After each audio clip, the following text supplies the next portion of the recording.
చెర్లోపల్లి గ్రామ నివాసిని. మారి మా పూర్వీకుల నుంచి నేను వినింది, నాకు తెలిసింది ఏమంటే, ఒకప్పుడు ఇక్కడ నెమ్మలిపై సుబ్రహ్మణ్య స్వామి వివరిస్తా ఉన్నాడు అనేసి ఒక అందరూ చెప్పే నానుడి.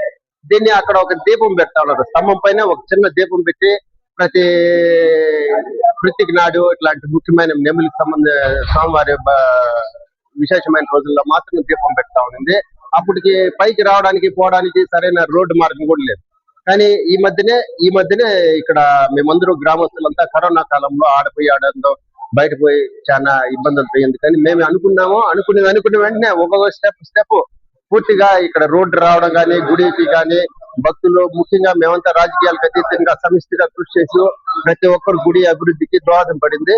కరెక్ట్ గా ఇప్పుడు ఒక మండలం రోజులే కుంభాభిషేకం చేసి ఈ మండలం రోజుల్లోనే చాలా మంది భక్తులు వాళ్ళ కోరికలు తీరి అంతా ఫేవరబుల్ రెస్పాన్స్. మీ ఊళ్ళో గుడి ఇంత బాగుంది మాకు చెప్పలేదేమని నన్నే అడిగినారు పర్సనల్ గా.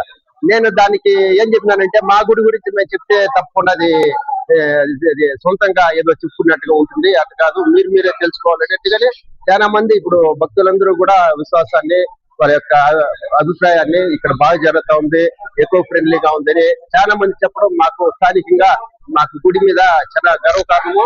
అందులోనూ భక్తులు కోరిన వెంటనే కోరికలు తెచ్చే స్వామిగా మా మనసుకు నా ప్రత్యక్షమైనటువంటి నా అనుభవం ద్వారా మీకు చెప్తున్నాను.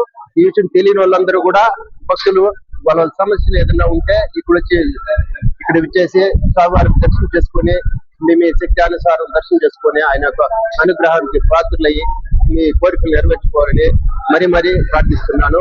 మీకు ఇక్కడ ఒకసారి వచ్చిపోతే మీరు ఆటోమేటిక్ మీరే నలుగురు చెప్పి ఎంత ఎకో ఫ్రెండ్లీగా ఉంది, మీ మనసుకే ఒక ఆహ్లాదమైన ఒక తేలికైన భావన, అంటే ఎన్నో సమస్యలతో వస్తారు, చాలా ఫ్రీగా రిలాక్స్ గా మీరు పోగలరని నేను ఈ సందర్భం మీకు అందరికి కూడా తెలియజేస్తున్నాను. ఒకసారి విచ్చేసి మా గుడి గురించి మీ అభిప్రాయాలు కూడా మీరు తెలియజేయగలరని ఇందు మూలంగా మన ప్రతి తరఫున అందరికి కూడా